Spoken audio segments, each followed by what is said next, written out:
All right, get ready because today we're tackling something that, well, might sound kind of scary, but it's super important for anyone who, has assets they want to pass on. We're going deep into inheritance tax. And our guide for this is this excerpt from, let me check, yes, Understanding Inheritance Tax, a guide by my pension advisor. By the end of this deep dive, you'll not only get how it all works, but also, maybe even learn how to save your loved ones some serious cash down the road. You know what's really interesting about inheritance tax or IHT? It's not just about what happens after you're, gone. It's actually the decisions you make while you're still alive that can have a huge impact on how much tax your beneficiaries end up having to pay. So it's not just about writing a will. It's like the whole financial strategy thing. Exactly. To really get it, we got to start with the basics. What exactly is inheritance tax? I mean, in the UK, IHT is basically a tax they put on the estate of someone who's died, but it can also apply to certain gifts made, while they were still alive. Okay, so it's not just what you inherit, but what you give away too. Right. This is already more complex than I thought it'd be. Yeah, it can be, but don't worry, we'll break it all down. IHT replaced those older taxes like what were they called? Oh yeah, capital transfer tax and estate duty. They were all about taxing that transfer of wealth between, generations. Makes sense. So where do we even begin with all this? Well, a good place to start is with this idea of transfers of value. It's basically any action that, reduces the value of your estate. And there are three main types: exempt transfers, potentially exempt transfers, and chargeable lifetime transfers. Okay. Exempt transfers. Sound good. Please tell me those are the good ones. They are. Exempt transfers are totally free of IHT. Like, the best example is gifts to your spouse or civil partner. Right, right. That makes sense. You wouldn't want to be taxed for, taking care of your partner. What about these potentially exempt transfers? They sound kind of risky. Well, they can be. These are gifts that become exempt from IHT if you happen to live for 7 years after you make them. The thing is, if you pass away within those 7 years, they become subject to IHT after all. So that's that 7-year rule everyone talks about. Oh, Okay. And then the last one, chargeable lifetime transfers. Those are the ones we want to avoid, right? Not always, actually. It all depends on, your own situation and financial goals. These are gifts that you make while you're alive that are immediately subject to IHT. So it's like a bit of a game figuring out which types of transfers are best for you. Yeah, you could say that. And of course, there's also the question of tax rates. Oh, right, because there's got to be like a percentage attached to all this, right? There is. There are actually two main IHT tax rates. Yeah. If the transfer happens when you die, the normal rate is 40%, but there's a way to get it down to 36% if you leave at least 10% of your estate to charity. Interesting. So there's a kind of built-in reason to give to charity. Mm-hmm. What about the transfers you make while you're still alive? Are those also taxed at 40%? No, those are taxed at a lower rate, just 20%. Okay, makes sense. But wait, what about that nil rate band thing? What does that mean here? Ah, yes. The nil rate band, or NRB, is basically your tax-free allowance. It's the amount you can, pass on without any IHT. And right now, it's £325,000. Like, it's your free pass for IHT. So everyone gets that 325,000 pound free pass, no matter what. Yep, everyone gets it. But there's also this other thing called the Residence Nil Rate Ban, or RNRB. This one's meant to help people pass on their homes. Another band. Okay, tell me more about this RNRB. So the RNRB can be worth up to £175,000, but there are a few conditions. Figures. There's always a catch, right? Well, for the RNRB to work, the house has to go to your direct descendants, so your children or grandchildren. And also, if your total estate is worth over £2 million, the RNRB starts to go down. So it's not always a guaranteed 175,000 pounds on top of the NRB. Sadly, no. And to add to that, both the NRB and the RNRB are frozen until at least 2030. That means they won't change with inflation. So they could actually be worth less over time. Exactly. That's why it's so important to plan ahead and, really understand these bans if you want to keep your IHT bill as low as possible. Okay, I'm starting to see how much strategy is involved in all this. It's not just about what you have, but how you handle it. You got it. And just to make things a bit trickier, there's this thing called the cumulative tax trap we should talk about. A tax trap. Ooh. That Doesn't sound good at all. What's that all about? Well, remember, the 7-year rule for those potentially exempt transfers. The cumulative tax trap happens because IHT is a cumulative tax. This means any gifts you make in the 7 years before you die are added back to your estate's value when they calculate the IHT. Wait, so even if I gave a gift like 8 years ago, that could still affect my IHT? Not if it was 8 years ago. But yeah, anything within those 7 years before you die gets added back in for tax reasons. Let me give you an example. It might make this trap thing a bit clearer. Yeah, an example would be great. I think I need that to understand this whole trap thing. Okay, let's say your estate is worth £350,000, and 5 years ago you gave a gift of £100,000. You might think you'd only owe tax on £25,000, which is the amount over that £325,000 NRB. Right, that's what I'd think too. But I have a feeling that's not how it works. You're right. Because of that gift, your estate is actually considered to be worth £450,000 for IHT. So you'd actually end up owing tax on £125,000, a much bigger chunk of your estate. Wow, that's a huge difference. So those gifts you made years ago can really come back to bite you with IHT. Yeah, that's why it's so important to think about the long-term effects of any gifts you make. You got to be strategic about it. Okay, my head's spinning a little bit. This is a lot to digest. We've talked about different types of transfers, tax rates, the nil rate bands, and now this cumulative tax trap. I think I'm starting to get how complex IHT is. And we haven't even gotten to those big changes coming in 2025 yet. You're right, we still need to cover some big changes, especially how domicile is going to be replaced by a long-term UK resident status for tax purposes. That has some big implications for, who has to pay IHT and on what assets. Okay, that's definitely getting interesting. And potentially worrying for some people. Let's just take a second to process all this. We've Yeah. covered a lot already, from like IHT basics to those tricky gifts with reservation. We have. We'll get into those 2025 changes after a quick break. All right, stay tuned, folks. This deep dive is just getting started.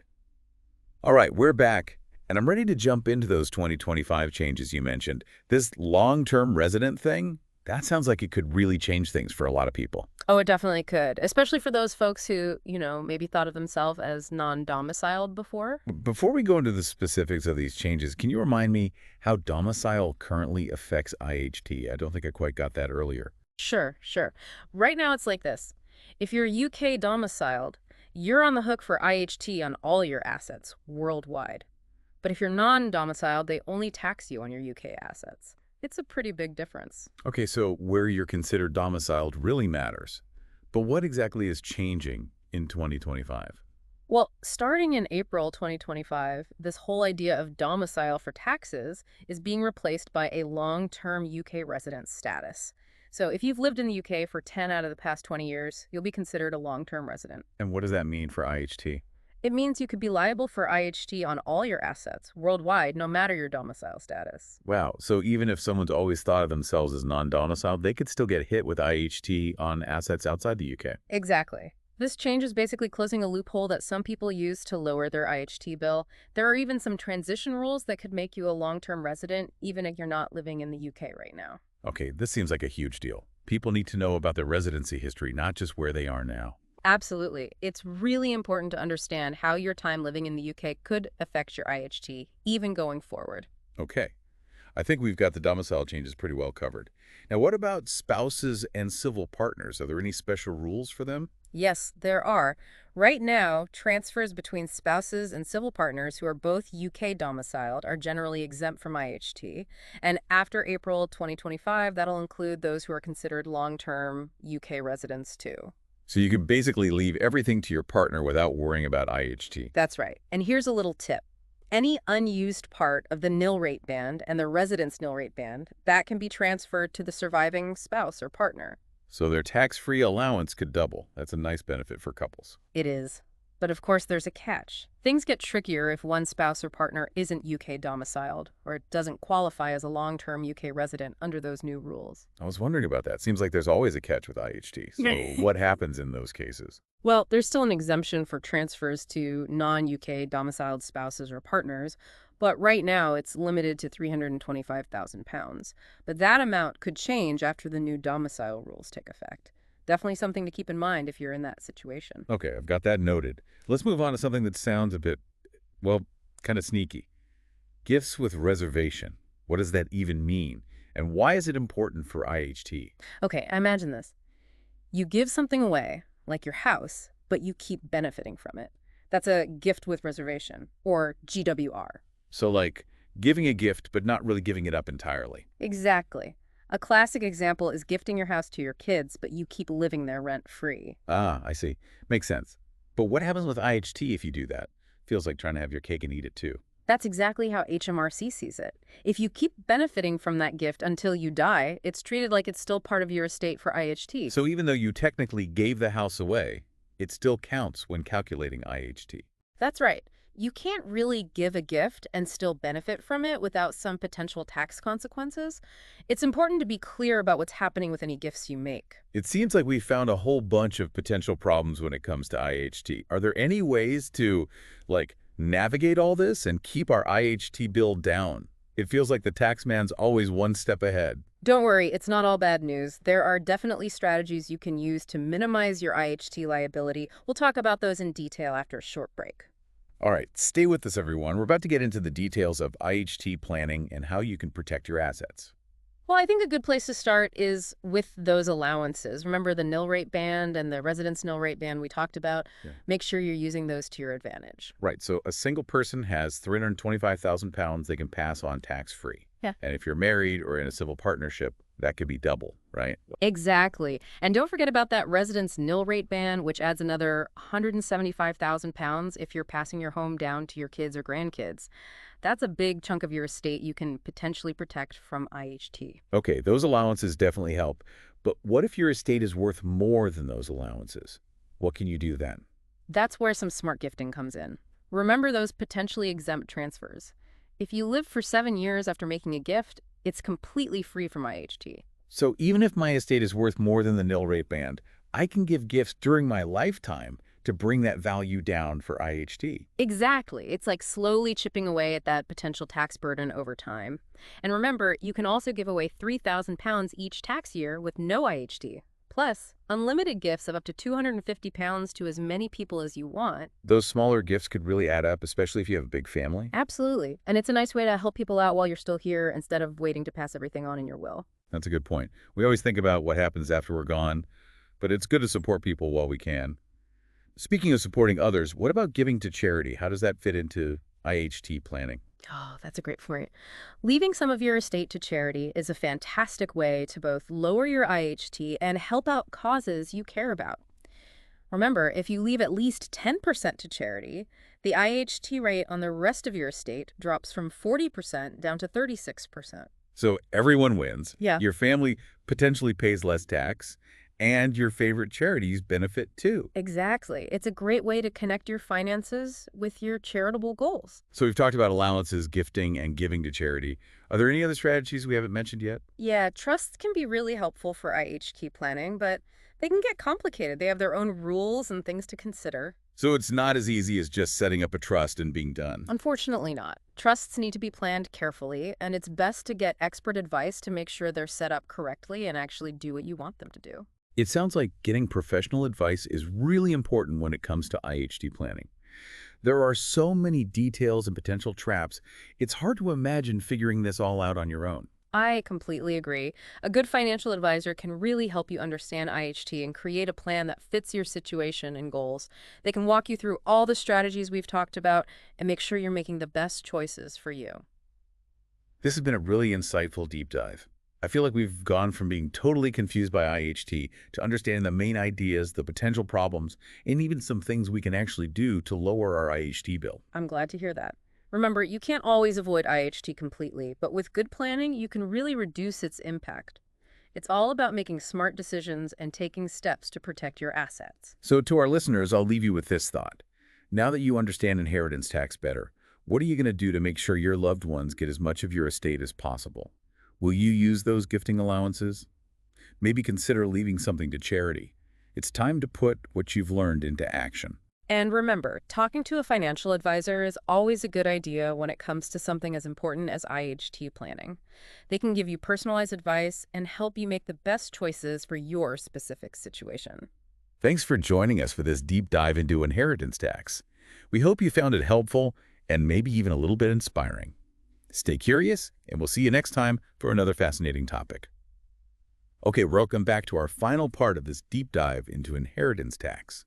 We've covered a lot, from those basics to those sneaky gifts with reservation. But now I want to get to the part I think we're all really waiting for.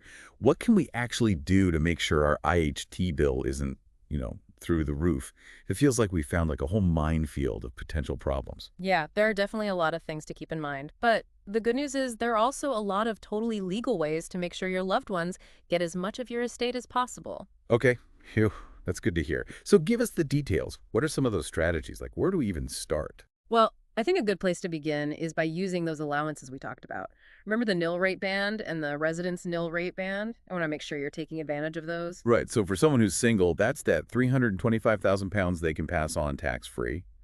And if you're married or in a civil partnership, that could basically be double. Exactly. And don't forget about that residence nil rate ban, which adds another 175,000 pounds if you're passing on your house to your kids or grandkids. It's a pretty big chunk of your estate that you might be able to, keep away from IHT. Yeah, those allowances are definitely helpful. But what if your estate is worth even more than that? What other options are there? That's where being smart about gifting comes in. Remember those potentially exempt transfers. If you live for 7 years after you give a gift, it's totally exempt from IHT. So even if my estate is worth more than the nil rate band, I can give gifts while I'm alive to bring that value down and avoid IHT. Exactly. It's kind of like you're slowly getting rid of that potential tax burden over time. And remember, you can also give away 3,000 pounds every tax year completely IHT free. Plus, you can give unlimited gifts of up to 250 pounds to, well, as many people as you want. Yeah, those smaller gifts could really add up, especially if you have a big family. You're right, they can. And it's a nice way to help people out while you're still around rather than waiting until, you're gone to leave everything in your will. That's true. We often focus so much on what happens after we die, but it's nice to be able to support people while we're here. And speaking of supporting others, we talked a little bit about giving to charity. Can you remind me how that works with IHT planning? Of course. Leaving a portion of your estate to charity is a fantastic way to lower your IHT bill and help out causes that are important to you. Remember, if you leave at least 10% to charity, the IHT rate on the rest drops from 40% down to 36%. So it's a win-win, really. Your loved ones might pay less tax, and your favorite charities benefit too. Exactly. It's a great way to kind of match your financial planning with you know, your desire to give back. All right, so we've covered allowances, gifting, and giving to charity. Are there any other strategies that we haven't talked about yet? Well, there are trusts. Trusts can be really helpful for IHT planning, but they can get pretty complicated. There are specific rules and things you have to think about with trusts. So it's not just a matter of setting up a trust and that's it. No, unfortunately not. Trusts need to be planned out carefully, and it's usually best to get some advice from expert to make sure they're set up the right way and that they'll, actually do what you want them to do. It sounds like getting professional advice is a really good idea when it comes to IHT planning. There's so much to think about and so many ways to trip up. It's hard to imagine doing this all by yourself. I totally agree. A good financial advisor can really help you understand all the ins and outs of IHT and create a plan that's specifically for you and your goals. They can explain all those strategies we've talked about and make sure you're, making the smartest decisions for your situation. Well, this has been a really eye-opening deep dive. I feel like we started off totally lost with IHT, and now we actually understand the basics, the potential problems, and even some things we can actually do to keep that IHT bill down. I'm glad to hear that. And remember, IHT is something you might not be able to avoid entirely, but with good planning, you can really make a difference in how much it affects your loved ones. It's all about making smart choices and taking those steps to protect what you've worked for. So, for everyone listening, here's a thought to leave you with. Now that you know more about inheritance tax, what will you do to make sure your loved ones get as much as possible? Will you use those gifting allowances? Think about leaving something to charity. It's time to take what you've learned and actually do something with it. And don't forget, talking to a financial advisor is always a good idea when you're dealing with something as important as IHT planning. They can give you advice that's tailored just for you and help you make those important decisions. Thanks for joining us for this deep dive into inheritance tax. We hope you found it helpful and maybe even a little bit motivating. Stay curious, folks, and we'll catch you next time for another interesting topic.